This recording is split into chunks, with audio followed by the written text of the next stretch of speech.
This is live number 113. Okay, sorry, just making sure we have everything set up here. Okay, if you see me, drop a hello.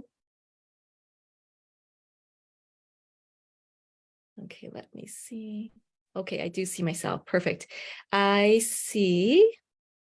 Let me just see. I see Vivian. Perfect. Vivian just dropped a hello. Perfect. Tina, Donna, and it says 5 other people. So if you're just joining me here or if you're watching the replay, make sure you drop a hello so we know that you're with us. And if you're watching on YouTube, which it will be on YouTube tomorrow, I still want to know who you are. So if you're watching YouTube, drop a hello, even on the YouTube comments, that would be amazing. Hi, Sylvia. Hi, Valerie.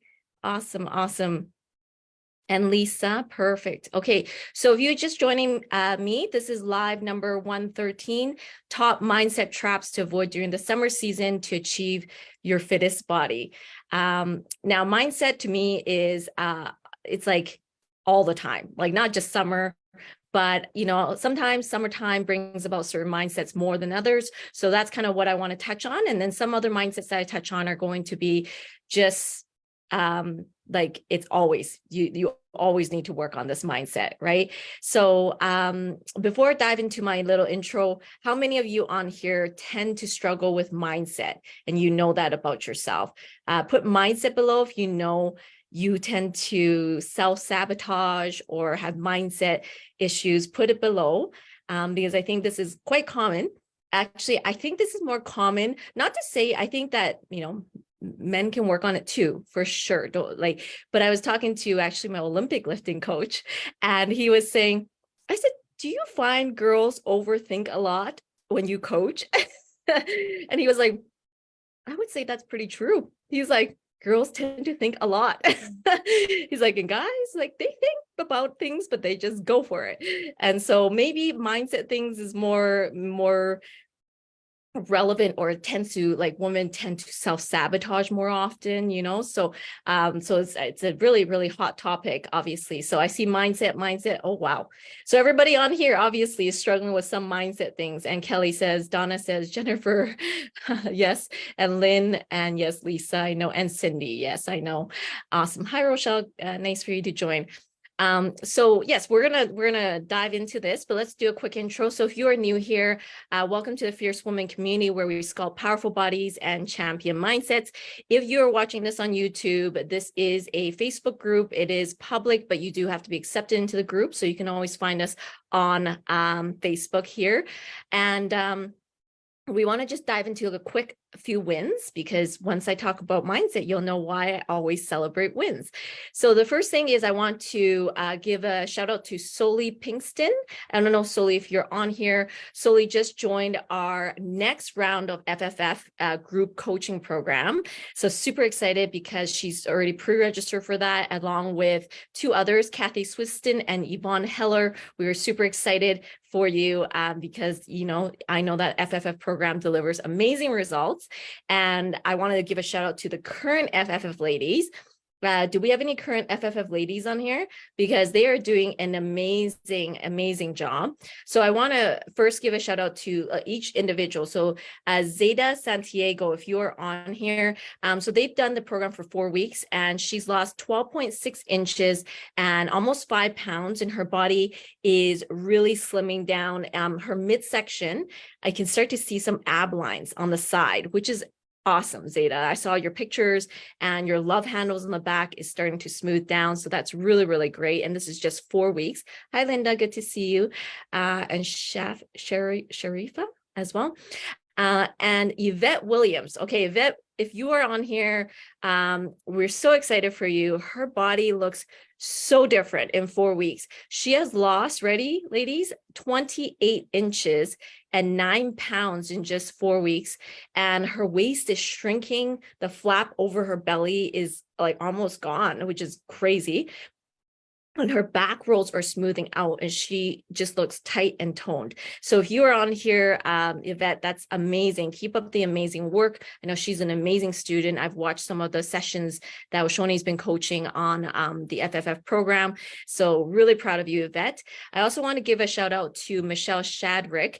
Michelle is she started as a leaner individual. So she already is quite lean, but she's lost 5.2 inches. And we really can see the back fat smoothing out and her abs becoming more prominent, but she doesn't have a lot to lose. So the fact that she's tightening in and those like ab lines are becoming more prominent is awesome, Michelle. And then I also want to give a shout out to Karen Benraw. She joined the program a little bit late, and I'm so proud of her because I know it's taking her some time to catch up, but she has dropped 13.75 inches. And this past week, she had a huge drop. She dropped 6.75 inches in 1 week. So 6.75 inches in 1 week. And yeah, we're really starting to see her stomach come down and waistline starting to cinch in. So really proud of you. Oh, hey, Zeta, there's Zeta. Zeta, I just gave you a shout out for your wins on the FFF program. We see the ab lines starting to come in your photos. I don't know if you see it, Zeta, but you're doing a great job. So keep that up. Thank you for all the encouragement, ladies. I see all the hearts. Yeah, and other people joining in. Tracy, thank you for joining us. And Andrea, thank you for joining us. And Linda, awesome. So if you, we get asked all this all the time. So FFF stands for Fierce Factor Group Coaching Program. It's a group coaching program. And that's like a 2-month course that you go through that teaches on macros, muscle building, and inflammatory markers, as well as mindset. Since this live is on mindset, there's a lot of mindset taught in that as well. So if you are wanting more of a structured program, drop FFF below if you want to learn more. Again, I'm referencing a little bit on YouTube, but if you are watching this from YouTube, you can drop that below as well, because we do check comments over in the YouTube section as well. Okay. Hi, Oshone. And Oshone, give her lots of hearts. She's the amazing coach of the FFF group coaching program. So yes, Miss Amazing Oshone. As well, if you have been a part of the group or seen any of my posts, you'll know we are doing an anti-bloat challenge next week. That's free.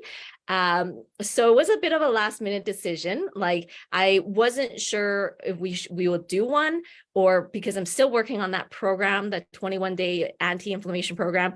And then I was like, you know what? It's so close to launching, but I just want to have like an oomph. Let's do a challenge. So that's kind of why I decided last minute. I was like, let's do the challenge. So next week, if you want to be a part of the free 4-day anti-bloat challenge and you haven't registered yet, please drop anti-bloat challenge. And then, of course, we have a huge request and waiting list right now for the 21-day program, the anti-inflammation program. So if you want to not miss that announcement coming out, really soon, probably in the next week or so, if you've already told us, then don't worry about it. If you have not told us you want to be on that list, then put 21-day program on below. Okay, awesome. So hi, Amanda. Hi, Robin. Hi, Emily. Thanks for joining in. Tracy, thank you for congratulating the ladies. And Tracy, we will send you the registration form for the anti-bloat challenge. Awesome. All right, so let's talk a little bit about the top sorry, just making sure I press around sometimes on the screen, and I just want to make sure I can still see your comments. Good. Okay. So the top mindset traps to avoid during the summer season. Okay, so I'm going to go through 7 of them. They honestly interrelate to each other. So I feel like sometimes when I talk about one point, it kind of crosses over to the other point, but I'm going to still break it down into 7 points. So the first mindset trap is, I'm sure some of you fall into this, but just trying to look good for the summer, for the beach, and having this like, okay, I got to get ready for summer, like summer's coming.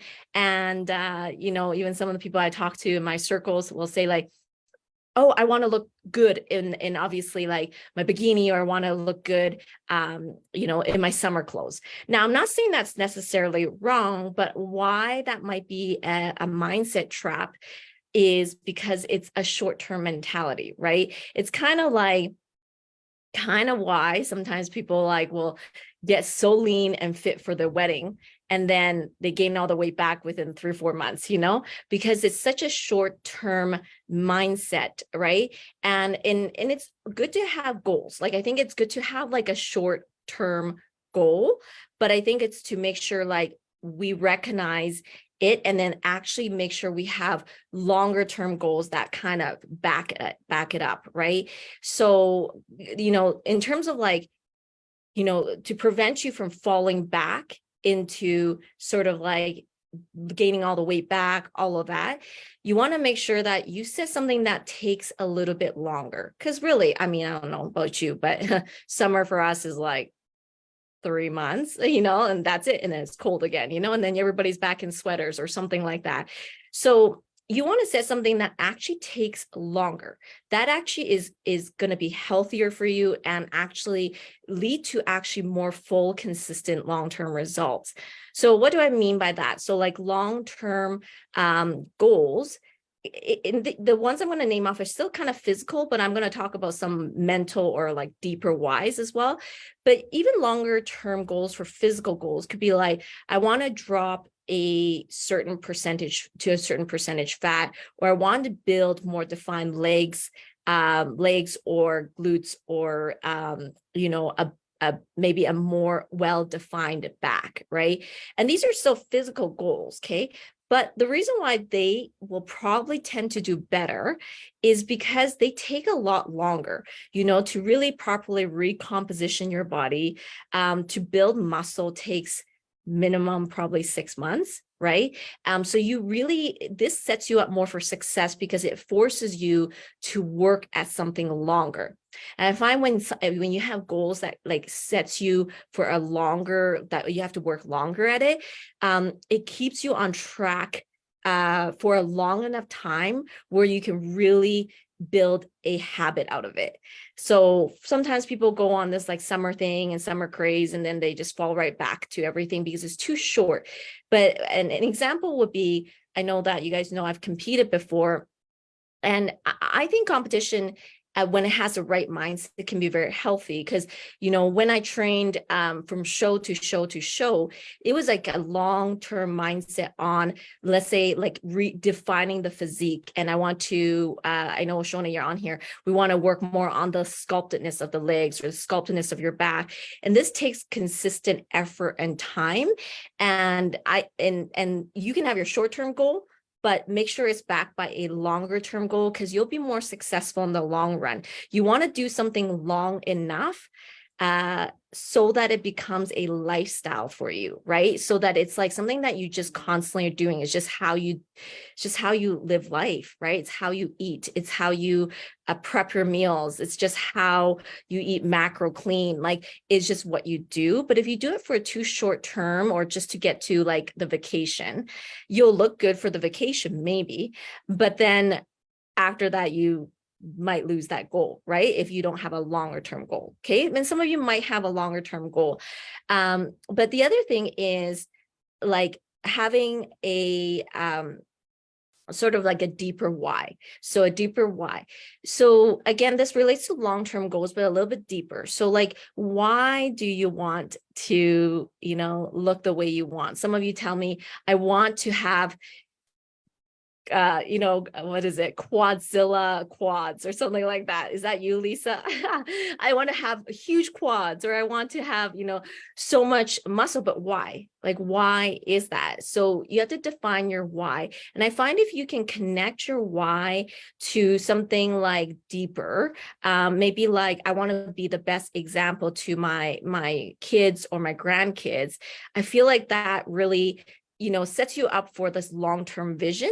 And then you're less in a hurry to try to get a result. Does that make sense? Because you set a longer term goal. This is a lifetime of being a great example to your children or to your grandkids.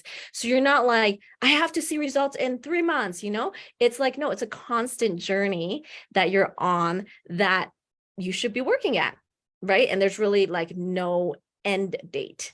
This is actually the key around a lot of the success. If you ever get a chance to read Simon Sinek's Infinite Game, his book talks about not putting timelines to the ultimate goal of life, right? So for example, if you're like, okay, I just want to lose 15 pounds, right? And then you lose 15 pounds and then you reach it, then what?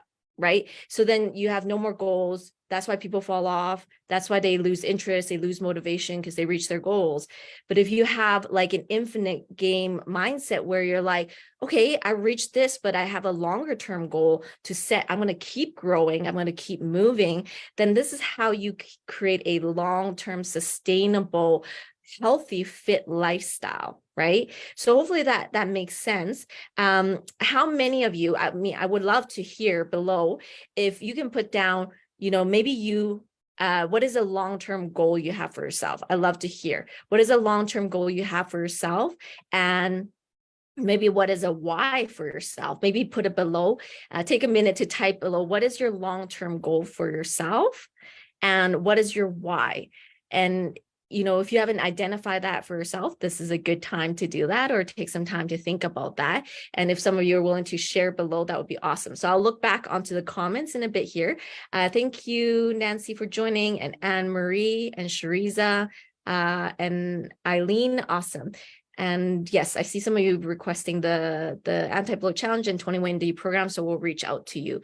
So yes, put below if you do have a long-term goal. Okay. And I want you to also take into context what I say. I'm not saying like it's bad to say you want to have to look better in your bikini. These could be good short-term goals, but I'm just saying, make sure that that's not the only thing that you're aiming towards, because then I find that's why a lot of people fall off track, right? They fall off, or they say, oh, I was fit before, or I was lean before, I was before, because they fell off, right? And so it's like just making sure we have that longer term goal. I would like to build all my muscles, look great, and sustain it. Yeah, awesome. So you have a constant goal, building muscle and sustain it long term, Eileen. Awesome. And Diane says, I'm 63, but my long term goal is to be stronger when I turn 70 and prevent sarcopenia and osteoporosis. I love that. Yes, Diane. And I did a live on sarcopenia, and that's a huge goal, like for people as they age, right? And like I really debated bringing my mom on, but maybe another time. I really was thinking like, maybe I should bring my mom on. One time I will bring my mom on. But yeah, like as you get older, moving, mobility, being able to do everyday life and not have all your muscle waste away is a pretty decent goal, right? So it's beyond just aesthetics, right? So yes, I see a lot of laughter. People probably would love for me to bring my mom on. I really thought about it, but then I went, no, I haven't given her enough notice, and my mom probably wouldn't want to unless I gave her enough notice to come on. So yes, awesome to be strong at 80. Yeah, Cindy. And you achieved your goal of being your fittest at 60. Cindy Hutchinson was in the transformation program and the muscle accelerator, and you've done an amazing job bringing down your belly fat, right? So awesome. Yeah, there's a lot. I'm not probably going to read through all of it. There's a lot. I want to keep going, but I will read through them at the end. But it's just to help you guys identify like what is your long-term goal beyond your short-term goal, right? So that's the first thing. All right. So the next thing is the next mindset trap is during the summer is kind of getting on some sort of diet that gives you fast results. Now, I know that when I say that, everybody's like, yeah, no way. Like, that's bad, right? Like, everyone kind of knows that. But secretly inside, actually, a lot of people like fast results. That's just reality of human nature. People actually like fast results. But it's to be mindful. It's to be mindful of like, it's okay to get some results, and sometimes you are going to get newbie gains because maybe your body is so inflamed or has certain things. It's okay to have some newbie gains and have good results, but it's more the mentality of it that I'm really addressing. So the mentality of it is, oh, summer's coming, I need to get on some sort of diet so I can like look good faster, right? And so this just leads and backfires, as you know, because if you try to lose weight too quickly, it will just come back harder and faster afterwards. And as well, if it's like fast, typically you're probably losing a lot of water weight, and it's not sustainable long term. Now, bloating and inflammation creates in itself a lot of retention. So this is why if you learn how to bring down bloat and inflammation, you will bring water down. But the thing behind that people have to understand is that you need to learn what it takes, the habits it takes long-term to create true fat percentage drop, right? So this is kind of one of the reasons why I created the anti-inflammation program, is because, you know, there is ways to help you drop quicker, but what's the point if you probably gain it back and don't understand what to do and how to sustain it? Because the long-term sustainability is where your fat is going to drop, right? So understanding if you drop too quickly, it's probably water, but also if you go on any diet, anything like that, and you drop too quickly and you don't understand your nutrition, the worst part of that would be if you drop muscle. Okay. Water comes and goes, comes back here and there, but muscle, as you age, you don't want to lose that. You don't want to lose a lot of it. So if you're someone who tends to diet or want to lose weight quicker, you'd be very careful, because you could be losing muscle mass. And yes, you'll weigh lighter, but it's not what you want, right? Because then you've lost a lot of muscle mass. So you have to actually really understand your nutrition, right? Yeah. So Sharifa says, so challenging. Yeah. And that's you, Eileen. Thank you for being honest, right? And so like it's that when you say so challenging, Sharifa, you know, honestly, why you say that I understand is because you want to see results, but you want to lose weight or lose inches. But it's like, how do you do this in the right way or in a healthy way? And so like, I'm going to get to this a little bit more, but it is about knowing healthy nutrition, right?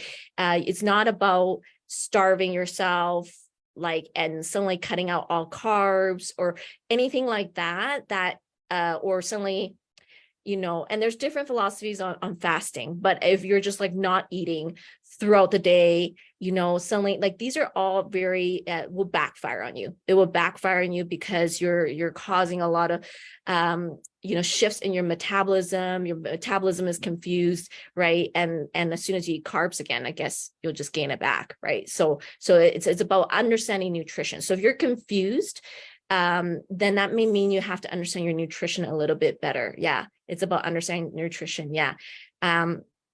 And yeah, you can gain muscle weight and lean out. Yes. But I'm saying if people, yeah, exactly. But if people like drop too fast, they may be losing muscle mass, right?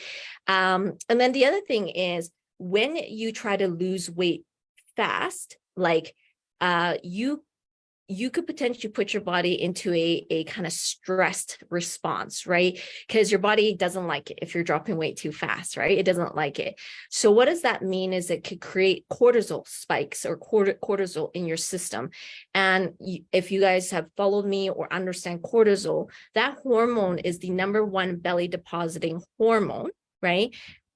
And cortisol is an inflammatory hormone.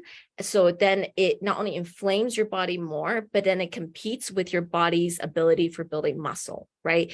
So you got to be careful. Like there's, you know, I don't know, like the word diets, right? Because diets has the word die in it. So like diets, you shouldn't really be thinking about going on diets. You should be thinking about actual lifestyle change, actual ways of understanding healthy nutrition, healthy ways of incorporating good weight training and like the lifestyle changes. That's what you should be thinking about, not these like quick results or fast diets or whatever it is, right? So just keeping that in mind. Sorry, I think I missed a comment. Yeah, Zeta says, yes, we were just talking about this in the FFF program. Yes, exactly, Zeta. A lot of this you will cover, like a lot of stuff. Even today when I talk about, you'll be like, yes, we just like Oshone talked about this. So awesome.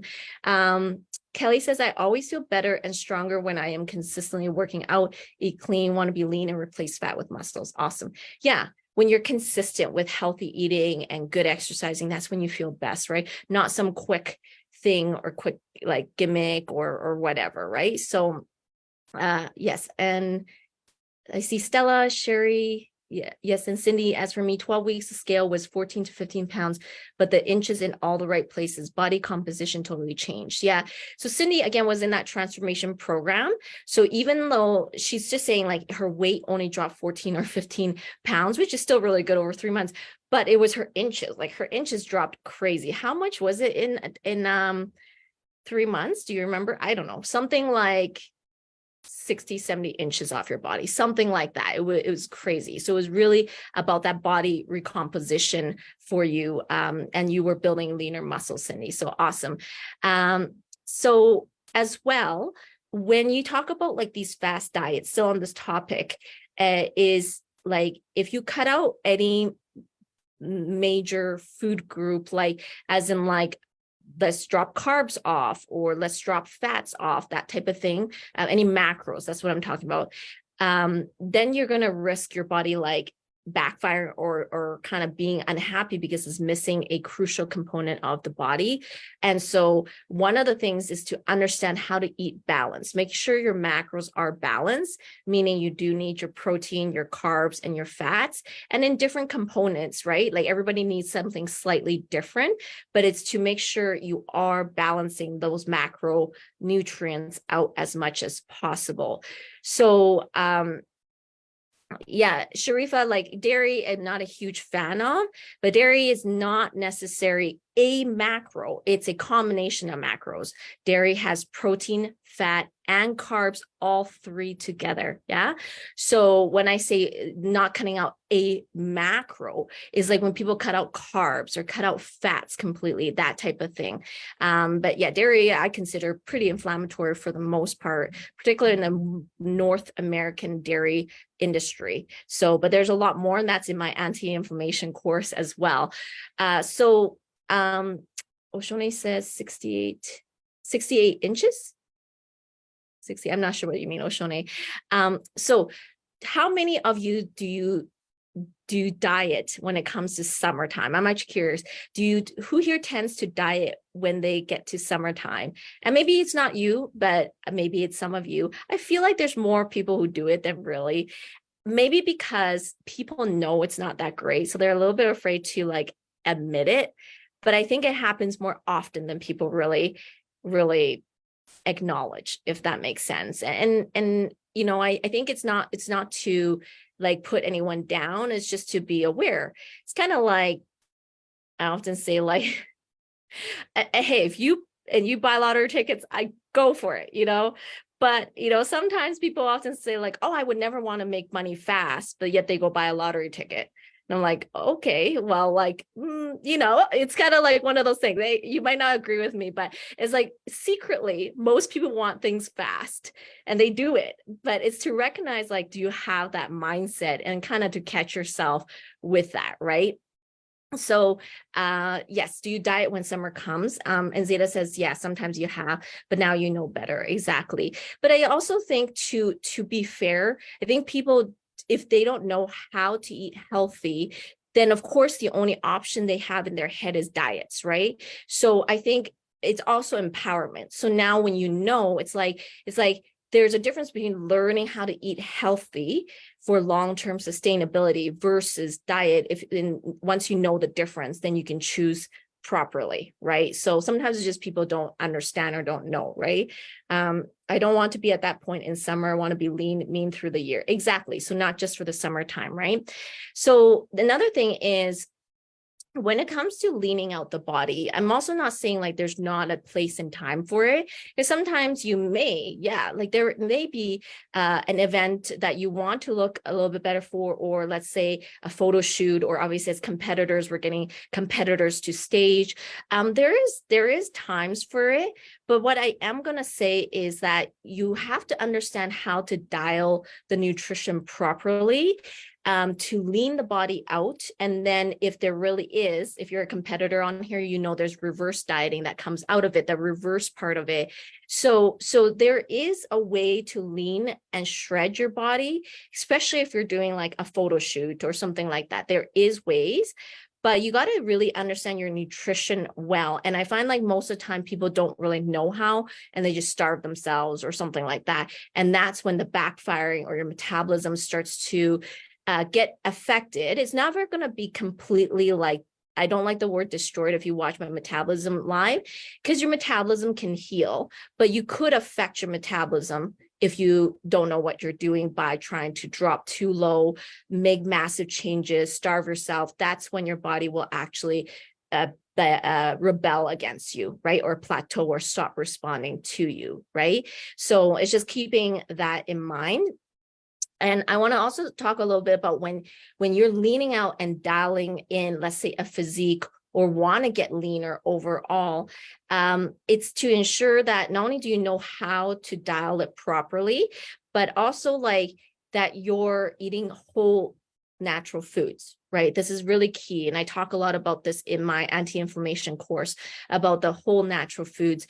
So being extremely careful. All my clients, you know what I'm about to say here. They read me like an open book. I know they know exactly what I'm about to say here.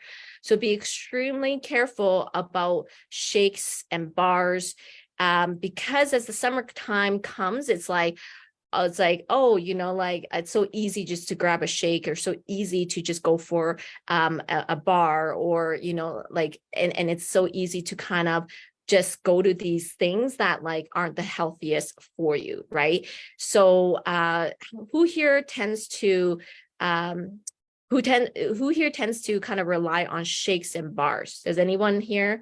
Because I know some programs out there, they'll say summer's here, let's get on this whatever program, and it's all largely made up of shakes. I definitely have known a few of those. So are you on a lot of shakes or bars? Maybe put it below if you mainly eat shakes and bars. That's something you want to be really, really careful about, because that's also going to affect your metabolism. And there's a lot behind that. Again, so like if you overeat and have, let's say, a lot of processed like takeout foods and McDonald's or whatever you're eating, okay, and you get on these shakes and bars that control your portion sizes, you may benefit from it. This is why there's a lot of this philosophy, is to control your portion sizes. But what they don't tell you is what's in the bar and what's in the shake and what it's doing actually in your system. So you may get temporary results, but it may not have long-term sustainable results, right? So yeah, only clears approved protein powder. Yeah. And only for what occasional, right, Vivian? That's not what you eat mainly whole natural foods, right? So Eileen says for breakfast I have a protein shake. Yeah. And is it every day, Eileen? Like, is that every day you're having a protein shake? So that's something too to ask yourself. Is it all the time? And then Diane, I eat the bars if I'm doing a long height elevation, need the added energy. Yeah. So if you're on the go a lot, I am going to address this in a bit here, actually the next point. So perfect, Diane. So yes, the next point is, so when summertime comes, I'm going to call this the summer patio mindset trap. Okay. Didn't know what else to call it, but you'll get what I'm trying to say. The summer patio mindset trap. So summer is here. So obviously everyone's hanging out, backyard barbecues, patios, and you hang out and you enjoy a few beers, cocktail. Maybe you're going on vacation a lot. So you're on vacation trips a lot. So it's very easy to fall into a mindset of, well, let's just enjoy, don't know how many of you fall into that trap of like, just enjoy. Like you could put just enjoy, if that's kind of like your mindset, like just enjoy myself. And I'm not saying you can't enjoy yourself. So I want to make sure that people are not black and white. I'm not saying like, okay, never have fun, be boring. I'm not saying that, but I think that it's about like how you approach it, right? So when you say, I'll just enjoy, I'll just, have a little bit, but my challenge to all of you listening is define a little bit to me. Define a little bit. Right? So what's a little bit? Oh, I'm just going to get a drink here, Tuesday night, and then Saturday night going out again. Let's have 2 more here. Oh, Thursday, there's another event. Let's have another beer over there, right? Like, what is a little bit? I think this is what gets a lot of people where a lot of times they have goals, but in their mind, they're not actually like really realistic about the boundaries around how much, you know, fun foods are they incorporating into their daily eating, right? And so part of it, I would say, is if you have a goal of like wanting to lean out and be more healthy or more defined in your body, it's probably a good idea to track like sort of like what kind of fun foods you're having. But if you don't have a goal, like if you're like, man, I'm just happy with my body, that's fine too. Like, I'm not saying like be forever tracking everything, but I think it's being aware. I just think people aren't honest with themselves a lot of time, right? Like if you think back, maybe you had a whole bottle of red wine the other night, you know what I mean? So it's just like being honest with yourself, right? And then as well, it's boundaries as well. So when you're honest with yourself or you pre-plan, like this is something I teach a lot for my clients, is like planning their food or planning what their week ahead looks like. This is important because, you know, I always say if you don't plan proactively, you will eat reactively. So you reactively eat as you go, and you almost always will be off track of your goals. So boundaries would be something like, well, how much are you allowing for fun foods into your daily regime or your weekly regime? Or when you go out, maybe do you have a rule of, if you do like to drink, do you have a rule of like just one drink, right? Just one. And then maybe you do have the one drink and then that's it, right? And everything else is water after that. So it's like just more for yourself. Like, do you have boundaries around your fun time out on the patio or on vacation, you know, because it's easy to go on vacation and then every day of the vacation you have dessert, right? And if that's what you want and like you have ownership over that, then I say go for it, right? But also have ownership over the results, right? So if you have ownership over the results and you gain the weight, that's okay. If that's what you say, hey, I have ownership over this, that's great. But it's like when you're don't really have ownership over it, you don't really think proactively about what you're doing, and then suddenly you come back from vacation or a trip or something, and then you're like, hey, how did I gain 10 pounds just like in 1 month? You know, that's because you weren't aware of that, right? So Kelly says a portion in food wise, one drink is good for me. Awesome. Yes. Hi Maria, hi Cynthia, hi Nora, and Michelle. I gave you a shout out for the FFF. You're doing a great job.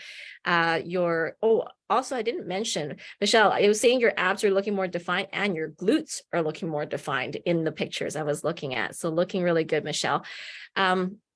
So I guess like kind of just to ask all of you, do any of you guys fall into a kind of summer patio mindset? If you do, I want you to put summer patio mindset, and it's just a term, like it could be a barbecue mindset. It could be, I go hiking a lot, so I end up eating all mainly processed foods, right? Like, do you fall into a summer like patio mindset? Put it below if you feel like you do, okay? However, to address, I forget who said it above, of course, when you're traveling like elevation and hiking, and I'm not saying necessarily like you can't have your shakes and bars, makes sense, you know, but it's also like, how much is that happening? And two, do you know what is going into those shakes and bars? So I'm going to give you a few things to think about, because at the end of the day, I do approve some shakes. I do approve some bars too. I just am not a huge fan of it because I feel like there's just majority. It's not just generally not very good for you, right? So, oh, Sharifa, you have a summer patio mindset. Yeah, thank you for being honest. And those barbecues sure do get you. Yeah, at least you're honest though. So now you know it's time to, it's like thinking about it, right? Awareness can lead to change, right? If we're aware, then we can maybe make steps to change, right? Diane has summer vacation mindset. Yeah. And hi, Ruby, good to see you. Okay, so I want you to think about a few things, because I'm not saying, again, I always am worried when people like see my lives and actually on YouTube, like these ones will be live, like full out, but we split up things in small segments of what I say. Sometimes though, if you do that, I feel like sometimes you can see me say one thing and you can take it out of context. And you guys know when you take things out of context, then it loses its meaning. So I'm not saying like, don't go have fun. I'm not saying like, don't go on patio. I'm not saying like, don't vacation. That's definitely not what I'm saying. I'm saying you have to be mindful about certain things. So these are the things I want you to consider when you are going to enjoy yourself. Okay. So the first thing is like, you have to learn about healthy food nutrition. Like you have to know your nutrition knowledge well. So like, what are slightly better choices?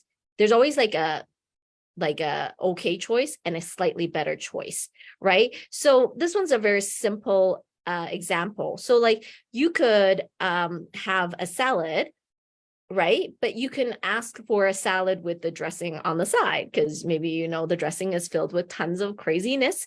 All my FFF ladies transformation program and MAs, you guys know the amount of stuff that is in some of these things, right? So it's like, maybe you could go for a salad, but ask for the dressing on the side.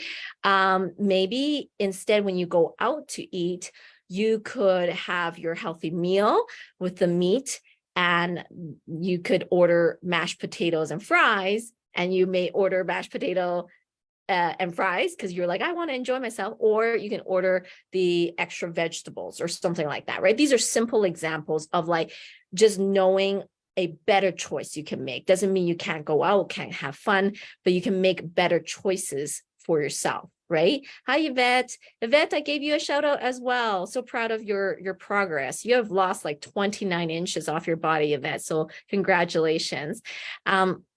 So that's one of the things, is understanding your food and nutrition a little bit better will help you make better choices. Okay.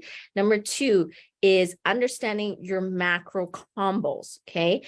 So when I say understanding your macro combos, is understanding how you need to combine protein, carbs, and fat together to maximize the way the food interacts with each other. One of the biggest things in understanding macro combinations is actually to control insulin spikes, which is in other words, like controlling your sugar spike. So if you understand how to combine your macros together, which I know all the FFF ladies right now, you guys have been working very closely with Oshone on macro combos, right? So it's like, if you know how you're going to combine these macros together, then your body has a more steady state energy entering it, right? So understanding macro combos is really crucial, as well as understanding why certain foods could do better in your body.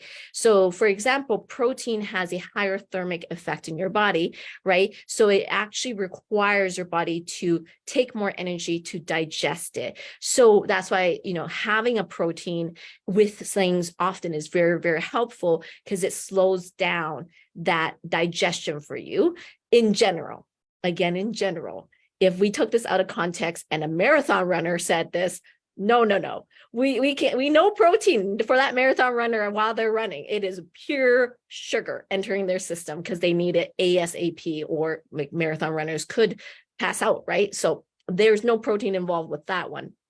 But in general, for most people, you want to have a good macro combo and understand the combination of how food enters your system. Okay. So, just out of curiosity, like how many people feel like they know their macro combos or don't know their macro combos? So put below, your macro combos or don't know your macro combos. And so that's another thing to think about when it is about enjoying your patio and all of this type of thing. And there's a third thing I want you guys to think about is, do you understand your inflammatory markers, right? So, there are so many hidden inflammatory markers in our food these days. It's so scary. like almost, I see it, don't know, Sharifa. Yeah, Jennifer, I hope you know. I really, you know, you're near the end of transformation here. So Kelly, don't know, Sherry, don't know, Eileen, don't know, right? So we will reach out to you, because macro combos allows you to make better choices when you are enjoying yourself, when you're out, right? And then as well as, just as what I was saying here, inflammatory markers. So there are so many hidden inflammatory markers in our food. Often it's in a lot of your drinks or a lot of your shakes, a lot of your sauces. So the better you understand your inflammatory markers, the better you can make choices when you're out, right? Like, just like I said, at the restaurant and different things, because I know very, very quickly, I just have to taste one thing and I'm like, oh my gosh, right? I like, this is filled with chemicals. You just know it, right? If you eat super clean, you can taste it the minute it touches your palate. So the thing is, you may not fully, if you don't fully understand inflammatory markers, that's also really hard for you to know how to avoid it, right? And so it's like, you can go out and have fun and go to the beach and do stuff, but if you know what are inflammatory markers, you just can make better choices. That's just what I'm saying. So this is the reason that I've created the 21-day anti-inflammation course, right? Because this is like all about quality of food. If you don't understand quality of food, well, no matter whether it's patio season or Christmas season, to be honest, you will have a hard time figuring out which foods are good for you or not, right? So again, I see a lot of I don't knows. So if you like don't know all of these macro combos, inflammatory markers, just the nutrition knowledge, you can put like nutrition below or quality below. And we're gonna, if that's what like you want to learn more, we'll make sure you're on that 21-day anti-inflammation course list, because that is a key part of that program, right? Is like teaching you what you need to look for. And so, yeah, you can put quality or nutrition below to just let us know for sure you want to learn or want to be informed of the 21-day program. So nutrition or quality, okay? Yes, so perfect. I see that coming in, and we will mark you down for that as well. Okay, so number 4. So number 4 is a complex one, and it's a common one, and I think some of you know it's coming. I don't know why. I think it's all year round, but I think summer makes it a little bit more prominent. So this is the 4th mindset trap, is comparison trap. Now, how many of you on here do fall into a comparison trap? Like, you tend to compare yourself with other people. I think there's probably a lot of people who tend to compare yourself with other people. So like I said, this is probably all year round. It's not just like now, but I think that because like summer season, you know, people wear less clothes. I mean, this is just reality, right? So people wear less clothes. People see your physique more, your muscles more. Yeah, Sharifa, you're guilty about that. Maybe put comparison below so we know it's like you fall into the comparison trap. So, and I guess there's a lot to this that I want to speak about. And it's more complex than people may think. And I have an interesting perspective that you may not maybe have heard of, or you maybe not agree, but you know, I'm going to still share it. So the first thing I want to say is that people are all around you, right? You have people all around you. You have social media around you, and you can't really, you know, kind of like, you can't really expect someone else to be like, you know, dress down or don't look good or look ugly just so you can like feel better, right? It's just reality, right? Like, there's all sorts of shapes and sizes and beauty and heights and color and hair. Like, I mean, come on, right? Like, so it's everywhere, right? You can't like hermit away and be like, I'm just not going to look at anyone and never compare, right? Like, and that's why I said I might have a different mindset on it, because maybe sometimes people just like, don't compare, right? Sure, you could say that, but the reality is that there's people everywhere, and social media makes it more prominent than ever before. But it's also like, you can't be like, well, they shouldn't be posting something that they look good in or something like that's just not a healthy mindset either, right?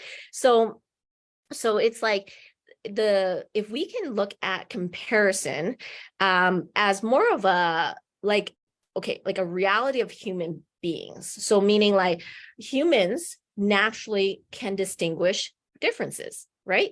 You know, when you were little, or you like those journal comic books or whatever, they're like, look at the difference. What's different from this picture to this picture, right? Humans actually have a great ability to distinguish differences. That's just one of our skill sets. So it's not necessarily a bad thing to be able to look at this, or like I was a teacher before. So if I did a science experiment in one tube to another tube and said to the student, hey, compare what happened in this tube to what happened in this tube. Comparison can actually be a good analytical tool, right? So we can look at comparison more as a tool that we can use to help ourselves grow or to indicate something for ourselves. Then we can utilize it in the right way. So it's all about perspective. It's all about mindset, right? And I see a heart coming in on that. Hi, Margaret. Hi, Vinette. Yeah, and turning it into inspiration. So yeah, I'm definitely going to get there, Vivian. So if we say comparison can be used as a tool, we can use comparison to first identify, okay, a crucial question we have to ask ourselves is, can we change this, or can we not change it, right? So are we comparing with something that we can change and improve on, or are we comparing something that we can't change and can't improve on? So that's the first thing, is that if we use comparison as a tool, it can help us place ourselves where we need to be. So this is important because obviously, if it is something that you can change, it's an awesome tool to get honest with yourself. So if it's something like you can change, like you can work on eating healthier and getting leaner, or you can work on, building more muscle or having better muscle mass on your body, that is an awesome way to help inspire you, kind of like Vivian said, to grow, to actually be like, okay, let's be honest with myself. Okay, I can change these things. And, what steps do I need to take to improve? What steps do I need to get going on something so that I can move forward? So what I'm saying is, if you use comparison like a way to help you move forward, towards your goals, then yes, like Vivian said, I used this word before with her, I think I said it on another live, and use it to inspire you towards action, then that's an awesome thing, right? And then that mindset of like, I'm taking that to help me move forward allows you to then focus on your actions and your own journey. And when you are actually on your own journey of growth, on your own journey of like building muscle, or on your own journey of whatever, you're healthier and you're happier because you focus more on your own growth. And that's why people always say, compare with yourself, right? But I'm just breaking down to all of you what it means to compare with yourself is actually you have to have moments of honesty with yourself. And this is the harder part for people, because if it's something you can change and you haven't worked on it, and you haven't been accountable, or you haven't gotten the help that you need, it is something you want to be honest with yourself, right? Like, am I doing the work that I need to do? I'm very into fitness. This, I'm an entrepreneur. I have many things I have to ask myself, am I doing what I need to do to move forward, right? And then there's sometimes you got to be honest with yourself. Maybe you didn't do the work to get there, right? So then it's like using the comparison to go, okay, like I need to be better. Got to pick myself back up. I've got to set a game plan. I got to go get help that I need to change my life. And I actually said this to my sister. This was back in Toronto, but this is just out of like, I just mean it in a very nice way, right? I said, and this is in general to anyone, you can't complain about the work that you didn't do. Let that sink in a little bit. You can't complain about the work you didn't do, right?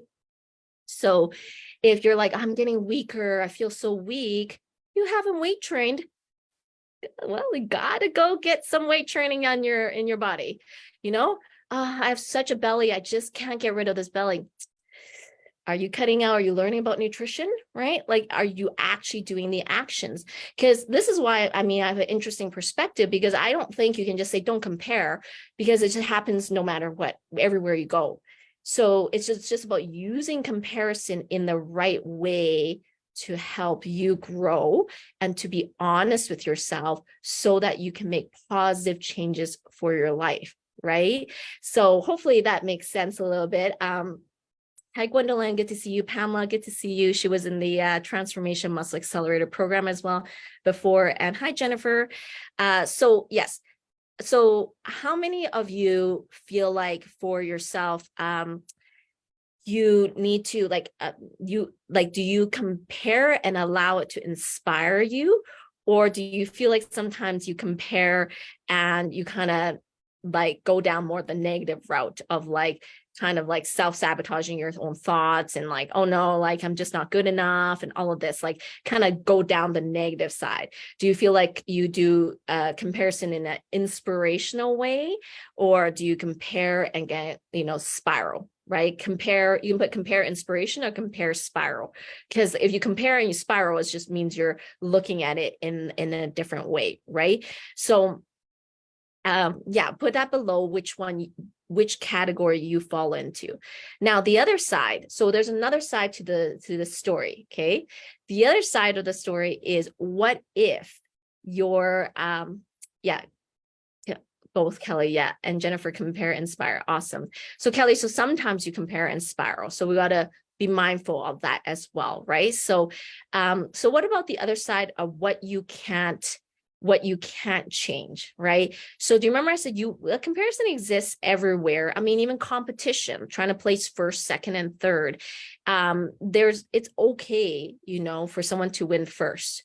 There's this mentality of like, oh, well, if you participate, everybody gets a participation award. And it's like, no, excellence should be recognized.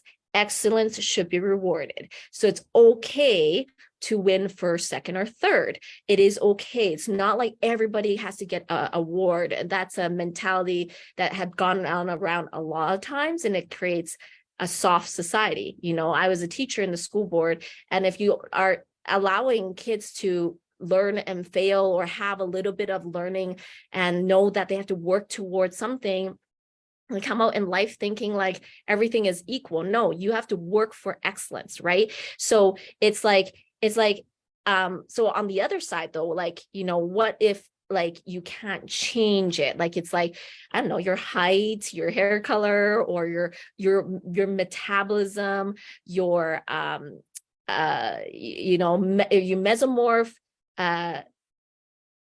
now, yeah, compare inspiration. Now you're preaching. Thank you, Sharifa. So what if like it's something you can't change, right? So this is a little bit more complex. So let's just say when you compare, and you are honest with yourself, you kind of reflect on this tool of comparison, and you're like, okay, I can't change this. So this is about self-acceptance, right? So this is another deep mindset dive. It's like learning to accept like who you are and kind of what you bring to the world. So it's kind of like, okay, I am built this way. These are the gifts given to me. How can I maximize my own potential in whatever I do, right? Some people are just built curvier. Some people are not, so it's like embracing and self-acceptance, but that's harder than it sounds. I know, right? Self-acceptance takes a lot of work. And so I just want to briefly talk about a concept I spoke about on another Mindset Live. And this is because I do really believe this is a huge concept for a lot of even my own clients. I know some of my longer term clients, like muscle accelerators. This is something we've talked about before, is your self-identity kind of paradigm. Okay. Your self-identity paradigm determines a lot of how you view life. Okay. So there's 3 areas that I like to talk about if this is an area that somebody really needs to work on. So you have your self-worth, your self-confidence, and your self-image. Okay. These three should be taught in school and should be taught to all women as they grow up. I believe it is a really crucial concept.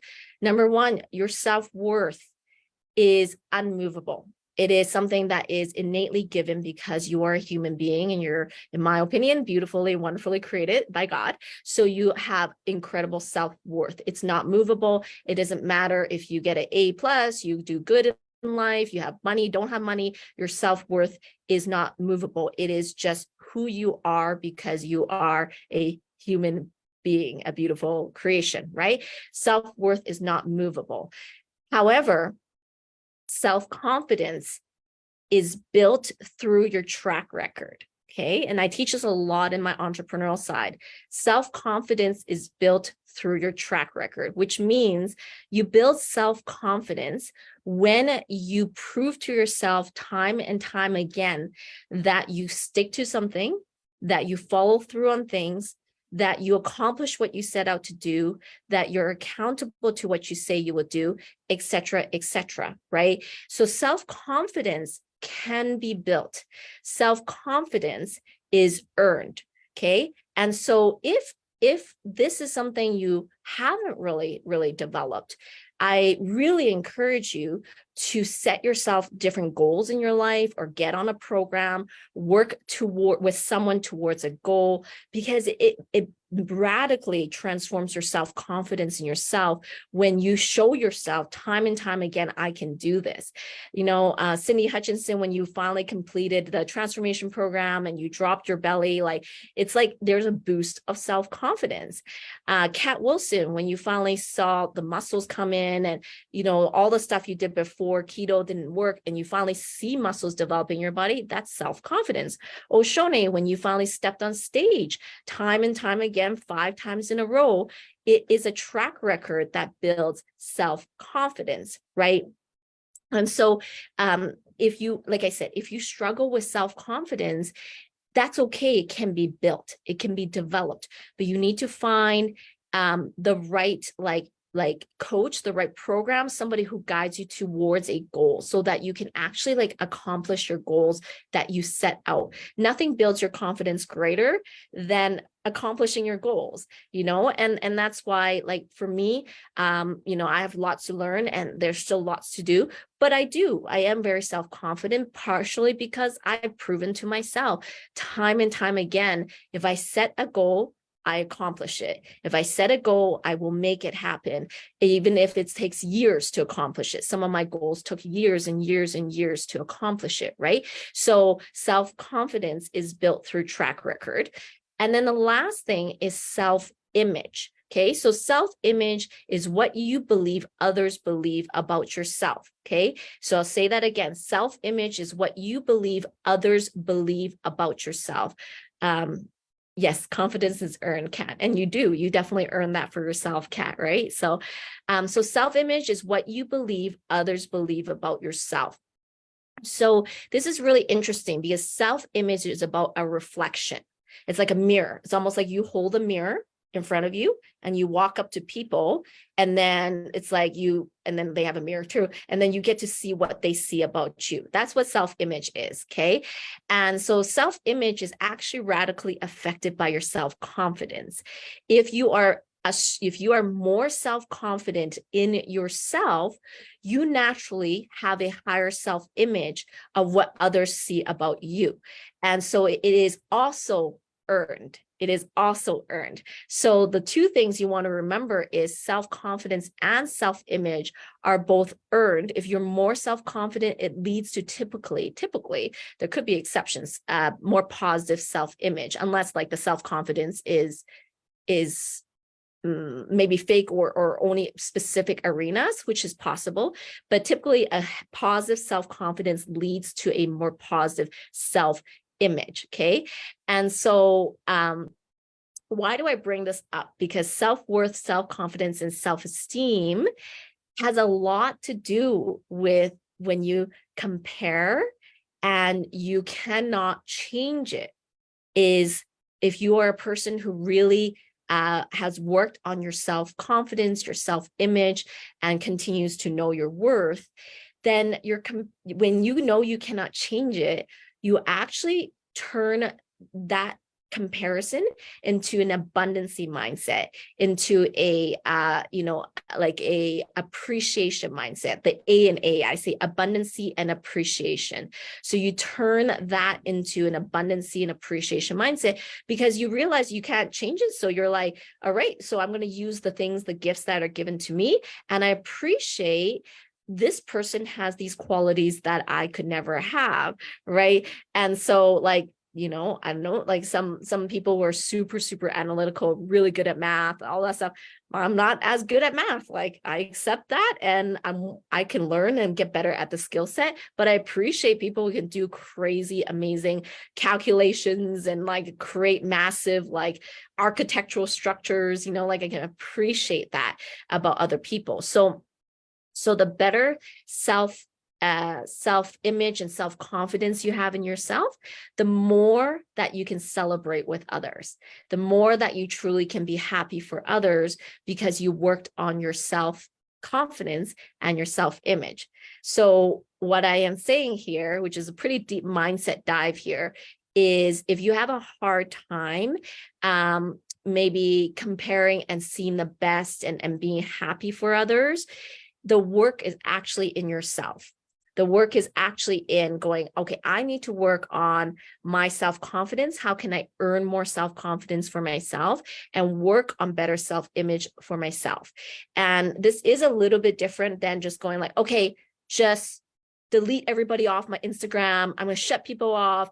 I don't like this person because they make me feel bad, or they dress too nice and I don't feel good, or whatever. Like it's not about deleting people off.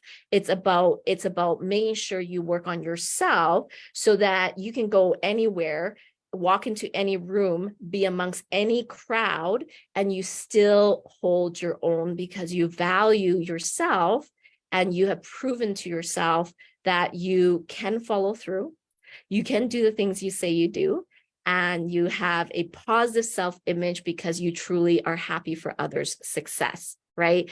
So that's a pretty deep dive. I know I went really deep dive. So how many of you put below believe that you could work more on self-identity work? If you believe that you can do more in the self-identity work, put self-identity below, okay? Sharifa, thank you. And this is something I do work with my clients. Not everyone, it depends who needs it. The ones that are on here, I've worked with you on it if I've talked to you about it, because some of my clients really need this work. And this is kind of why I say I'm a holistic health coach, because it isn't just about macros and workouts. It's about here, right? It's about what's happening in here, and in here, what's happening in your mind and what's happening in your heart a lot of times matters. Right? So I see Jennifer says self-identity work, Cindy, self-identity work. So you guys need to work a little bit more on that. And yeah, Jennifer, you're still in my program. I know we're talking about Muscle Accelerator. So these are things that we can continue to really deep dive on as time goes on. And when you have better self-identity work, you actually will have better sustainability in your fitness journey as well, because your fitness journey is going to be led by abundancy, by hope, by self-love, versus led by fear. If your fitness journey is led by fear and is led by, I'm going to lose this, I'm going to gain all the weight back, I'm going to not look great, I'm going to if it's led by fear, it will tend to throw you off track more. You'll tend to spiral more often. So allowing your fitness journey to be led by the abundancy mindset and self-love mindset and all of that is going to keep you on track for a lifetime, right? So self-identity work, Sharifa and Kat, is ongoing. Yeah, Kat, absolutely. It is ongoing. Exactly. Yes. All right. So let's dive into the number 5 mindset trap. So this is also very common, and this is the all or nothing mindset. Now, I talk about this a lot, and my muscle accelerators, a lot of my mindset classes, I talk about this. So the all or nothing mindset trap, right? So this is when people tend to be perfectionists. They tend to get themselves in trouble in kind of like, there's a few elements to this. So the first element is, okay, if it's not perfect, it's not the perfect timing, I'm not going to be able to do the program perfectly, then I'm not going to start, right? A perfectionist mindset can really stall out someone's journey because they just never start. It's always like if you ever follow John Maxwell, he has a, I forget where he says it, but he's like, it's like a person picking up like, like a gun, or like, they're aiming at a target and they're like, aim, aim, aim, aim, aim. And John Maxwell will say, and shoot. Stop saying aim, stop saying aim, shoot, take action, right? Because if we are a perfectionist, we might be like, hey, this has to be right, or this has to be right. And we can really stop ourselves from actually achieving more. Maybe you have a lot of goals. Maybe you want to compete. Maybe you have goals of certain things you want to do, but because things are not perfect yet, so you don't go for it. How many of you struggle with a perfectionist mindset? Put it below, perfectionist mindset. Now, I mentioned this before, Clarice is also a perfectionist, but a recovering perfectionist. So I am constantly working on it. I think it's a journey, just like Kat says, like you're always working on this and always catching yourself, or like, okay, like sometimes you just gotta, it's not perfect, we're just doing it because it's okay. It can be messy, success is messy, right? So Oshone, yeah, Oshone. There's a lot of aiming, right? Oshone, aim, aim, aim, but you're getting better. Let's just like, hey, me too, right? I mean, all of us have a lot to work on it, right? Perfectionist mindset.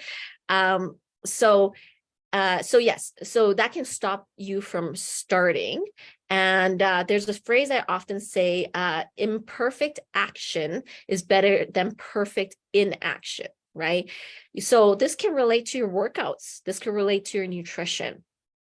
If you're like, oh, I'm so tired, it's going to be a really crappy workout, and then I'm just not going to go to the gym. It's a little bit of a perfectionist mindset, or, it could be a cop-out too. I mean, hey, it happens to everyone, but it's kind of like, well, you could go to the gym and do a third of your workout versus the full workout. You could still go, right? Or the food, right? Oh, I fell off today or this weekend, so might as well write off the whole weekend. Might as well just forget it. I'll get back on track on Monday, right? But that's hard, because then like you could have fell off for one meal that is 300 calories over, or whatever, what you're supposed to, and then you write it off and now you're 2,000 calories over because of the weekend, right? So like this perfectionist mindset can cause you to really like self-sabotage, right? Deja vu. Jennifer, is that happened to you? Yeah. Maybe you did text me on it. Sharifa, why are you calling me out like this? Sharifa, it's not just calling you out. It's just, I know human nature too well. And I mean, I'm also human. Like sometimes I fall into these traps too, So this is why I laugh about it and then say like, I'm also a recovering perfectionist. Like we all struggle sometimes on these things, right? And Tracy, yes, exactly. Hi, Debbie. Good to see you. Awesome. So, the important thing I'll say is to make sure you start, and don't let a perfectionist mindset stop you from your goals. And if something is not perfect, don't let it stop you from doing it, like eating healthy or doing your workout. And you'll find you'll stay more consistent overall because you don't have a perfectionist mindset, right? Another example more connected to like summertime is like when you're on vacation. When you're on vacation, you don't have all your workout gear with you. You don't have your weights like you usually do. You might be stuck in a hotel room, and it's so easy to be like, I guess I'll just skip my workout, right? It could be, or you can do, I know Watana actually had access to a gym when she was in Mexico. I'm actually thinking about, Kat Wilson, Sherry, right? Sherry Elgersma. So Sherry went on trip. This was a long time ago, and there was no weights or anything like that. But she like use pillows and different things to like do her workout. I was like so impressed. I think it was a wall sit. I think she was doing her wall sit and there was no balls to actually hold between her legs. Those of you who know my move. So she like grabbed pillows and she was like still doing her workout with pillows. I was like, now that is cool, right? Like that is obviously like not a perfectionist mindset and really using all the tools to just keep doing what she needs to do. So, Jennifer, you tell me exactly this in the beginning. Yes, exactly, Jennifer, exactly. So another thing, another perspective and on an all or nothing mindset. I guess I did actually mention this because I already said it. So it's just that like when you have that mindset, like when you've fallen off track, a perfectionist mindset will be like, oh, I bombed it. And then you feel guilty. How many of you feel guilty when you've fallen off track? Like you just like kick yourself hard. You know, you kick yourself hard, I've fallen off, and you kind of say, I bombed it, you know? So if you tend to like kind of beat yourself up for not doing well, you may also struggle with a perfectionist mindset, right? Because you just like, you get so mad about yourself, or I shouldn't fall off. You know, how did I end up eating that whole bag of chips? I feel like I'm talking to some people here. How did I end up eating that whole chocolate bar? How did I end up eating the whole ice cream bucket? How did I end up drinking 3 beers? How did this happen? Am I talking to people here? And they're like, how do you know? Are you in my home? Yes. Clarice has just been coaching too long. So yeah, people are saying they feel guilty. Yeah, you tend to feel guilty and guilty. Yeah, so Sherry, yeah, Debbie, you can't stop at one chip. Exactly. So if you tend to like feel really guilty, or if you feel like you bombed it, that's also a little bit struggling with that perfectionist mindset. And it's kind of like, it's not to like, I think sometimes like, again, it's a tool. So we use guilt like a tool where it's like, okay, what could I have improved there to help me be better for next time? Then it's not a problem. But if you use guilt like it self-sabotages you and you spiral and then you go off kilter, then you fall off the entire week, then you eat 4 more chocolate bars, then it's like not good, right? So it's like not allowing yourself to like spiral and expect yourself to be perfect. In fact, I always, in the whole jar of peanut butter. Yeah, Jennifer, because you love peanut butter. That's what you keep telling me. That's hilarious. But it's like being okay with being imperfect, if that makes sense, right? I said like in another live I did in the other group before, I said, if you actually in a way expect yourself to fall off sometimes, like as in like you know that this is human nature, you just are a lot more compassionate towards yourself. And when you're more compassionate towards yourself, it actually leads you to be more compassionate towards other people too, right? You know, because that's why I laugh about this stuff, right? It's not like, you know, I'm perfect all the time either. And so it's like you just are more, if you're more compassionate to yourself and you're like, hey, you know what? You're human, I'm human, that's normal. But the key is to get back on track as soon as you can, like not letting the perfectionist mindset to take you out, right? So yes. So you guys already, if you've already told me that you struggle with guilt or perfectionist mindset, and you don't have to put it below, but if you do struggle with perfectionism and this holds you back in your fitness journey, you can put it below like perfectionism or guilt in falling off, right? Ice cream which has replaced rum over the years. Sherry, well, it's probably maybe a little bit better, but you know, again, moderation in that. So and also, I was going to say that the all or nothing mindset is actually fear-based. So if you actually really think about it, an all or nothing mindset is rooted in fear. It is the fear of not being perfect. It is the fear that you have to get it right. And so that's something I really want to encourage those of you who are listening is really like releasing this perfectionism allows you to release fear if you can embrace more of a growth mindset. So obviously if you embrace more of a growth mindset, then you're like, it's okay if I'm not perfect. It's okay if I fall off sometimes.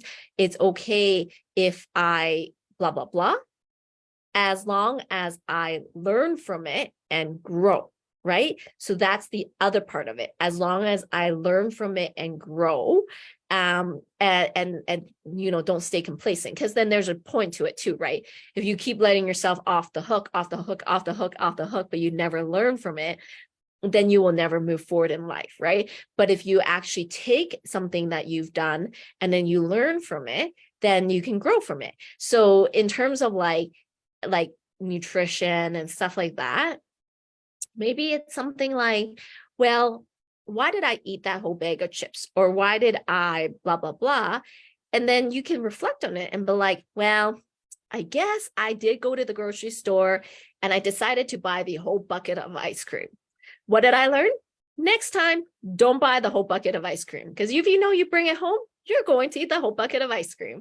Maybe next time it's, I want a treat, I'm just going to buy a small little ice cream treat, and that's it, right? Like, and I know I'm making a silly example, but it's actually true. You know, it's like little things like that, where it's like, it's not like just like, oh, well, okay, I ate the bucket of ice cream, so, oh, well, but it's more like, okay, well, what can I learn from this that allows me to be better for next time? The growth mindset is where your growth will come from, right? So hi, Denise, really good to see you. So yes, I know some of you say you do struggle with all or nothing mindset. So knowing that you can work on that a little bit more. All right. And then the next one is expecting your progress to be linear. So this is a mindset trap, I would say in general, not just for summertime, but I think for a lot of people, they expect themselves to like keep going. So, you know, I need to lose weight here, and I'm going to keep losing weight. And if I ever see something stop or stall out, I'm going to freak out. You know, I have a lot of clients who do that. Sometimes it's like, oh no, I think I stopped dropping inches or weight, or, oh no, right? Like, it's like this mindset trap that you have to constantly be changing and dropping weight and dropping inches. This can really affect you, because if you constantly are expecting that, then you're going to be disappointed, because progress is not linear, right? Progress is messy, and sometimes it goes up, down, a little bit all over the place. If you guys have done measurements, metrics, or weight before, you'll know, right? Like, it's not always linear. So it's almost like, again, releasing that like expectation of things needing to be like, has to be like, I always have to see changes. I always have to be dropping inches or things like that, right? So do you freak out if you don't see constant progress? How many of you freak out if you don't see constant progress? Do you see any, like, do any of you guys like freak out if you're like, oh, I have to see constant progress, or I have to be constantly seeing changes in my body?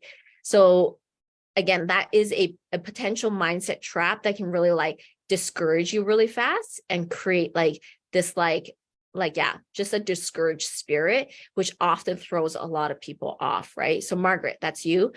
So yeah, thank you for being honest, Margaret. I think a lot of people want to constantly see this, like, okay, I should be dropping this much this week or next week. And it's like, you're expecting too much of your body. Like, your body doesn't operate like from day to day, your weight fluctuates, your inches go up and down a little bit, right? So it's like being okay with it, like not always being exactly linear. But I will say one thing. So it's to not freak out when you don't see changes in a day, to a couple of days, a couple of weeks, not to freak out. But if you don't see changes after, let's say 2-3 months, okay, I would say if you don't see changes after 2-3 months, that then you probably should examine it and probably get some idea or help around it, because maybe you are doing something wrong, right? Maybe there is something you're missing. You know, I just think about Rosalinda, beautiful Rosalinda. I did that interview. She kept trying it on her own. For 2 years, she was in the group and she couldn't lose the weight. She kept gaining more weight and the belly. And then finally she came to seek for help, right? And when I finally obviously looked into her food, there was a lot of inflammatory markers in her food, and she knows that. And her macros were really off. And so it was like, maybe she was really doing something wrong that needs to be looked at.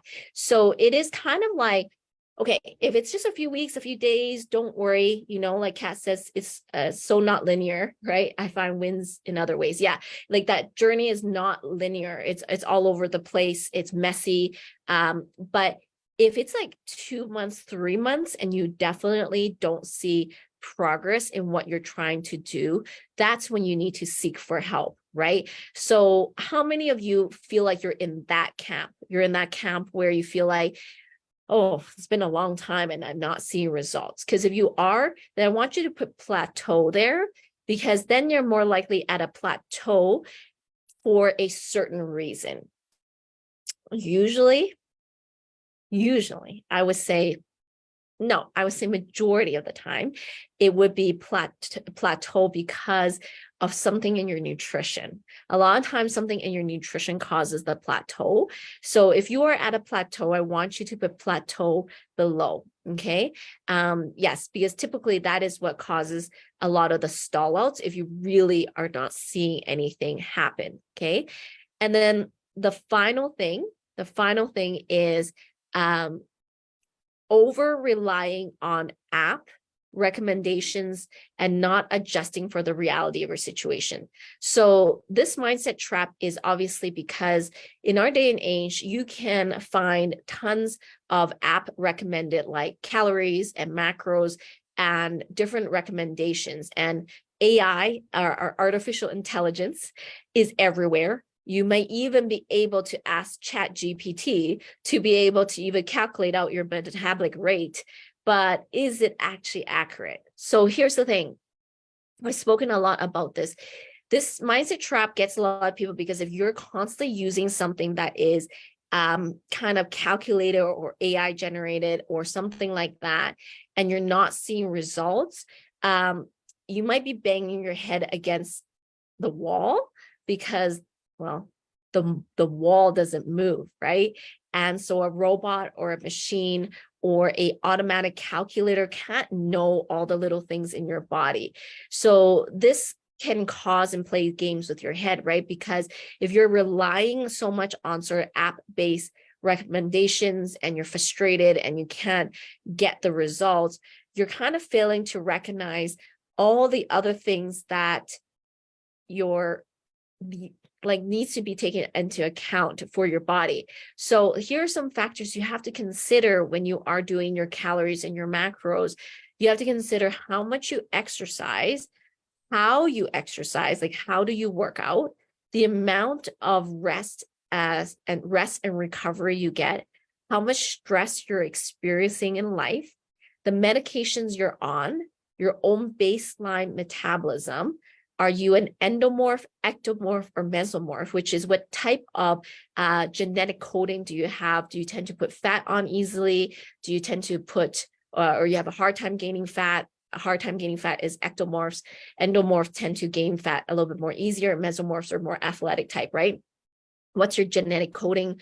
Are you more dominant in type 1 fibers or type 2 fibers? We would determine the type of exercises you like lean towards, and what is your total gut biome, what is the biome, micro gut biome, and the state of it, right? So all of this can affect how you process food, how your hormones are regulated, and just how this all comes together as one whole piece, right? So when you rely on AI calculators, textbooks, you kind of shortchange your results, right? So I feel like a lot of times this mindset trap is like, like, okay, like I'm on this calculated macro or calories, but there is no actual relational discernment. Okay, so relational discernment is the key. When someone knows your life and your body, your tendency, what you crave, like Jennifer, I know Jennifer, you are loving your peanut butter right now, which is awesome. But what you crave, they can actually create a discernment based on you. And the wisdom comes from actually having experience working with you one-on-one that changes the calculations or how it's supposed to be worked out. especially if you're in menopause,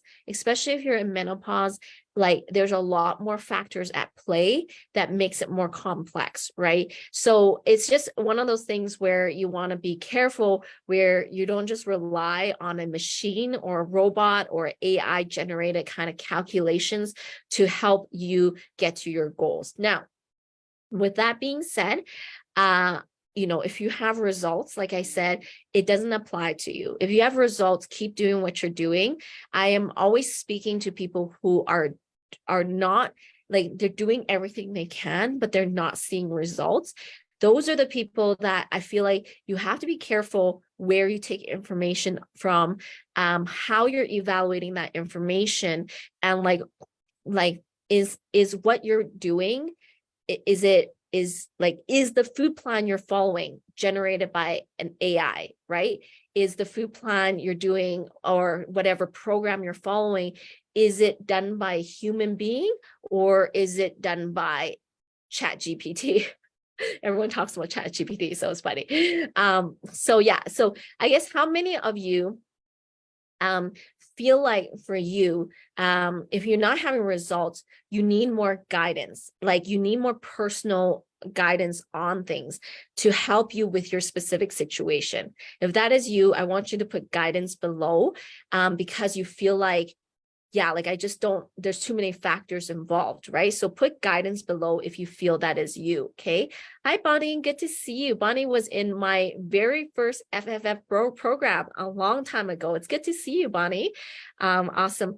So yeah, so if you feel like you need like more guidance, and you just like are a little bit lost in all of this, make sure you put that below. Okay, and basically I'm wrapping up. The very last thing here is, it's not really like a point. I just want to wrap up with this, is medicine is the best medicine, and mindset, I guess, medicine is laughter. So I think the biggest thing is enjoying yourself more, laugh more often, and don't take yourself so seriously. And this ties a little bit with the perfectionist like mindset, is like, don't beat yourself up when you do something wrong, or be okay with making mistakes a little bit, and just be okay with learning from it, right? Because if you take yourself too seriously, you never enjoy life, and you have a lot of cortisol, you're stressed all the time, that's not helpful as well, right? So a good mindset to have is to just like take yourself less seriously and laugh at yourself, learn to laugh at yourself, and you just will have a better mindset overall, right? So yes, Margaret, I see you said guidance below, so we will reach out to you. So those are 7 mindset traps. And yeah, I mean, some of them are pretty like you knew them, but maybe good reminders about like patio season and going out to eat. But some deeper ones, like the comparison one and the all or nothing mindset, are quite common mindset traps, but they're deep. So they go a lot deeper, and sometimes you may need more work in those areas. So just a quick reminder. So next week we are doing the free 4-day anti-bloat challenge. Again, if you want to join that, put anti-bloat challenge if you haven't gotten the registration form for that. And the last thing is that if you are like wanting to learn more about the 21-day program, the anti-inflammation program, how you need to learn about food and the inflammation markers, then put 21-day program below. Okay, awesome. So yeah, it was great to see all of you, and hopefully you guys got some good mindset nuggets to take with you. And I will see you next week, and have a great anti-bloat challenge next week for all the ladies joining in. So see you.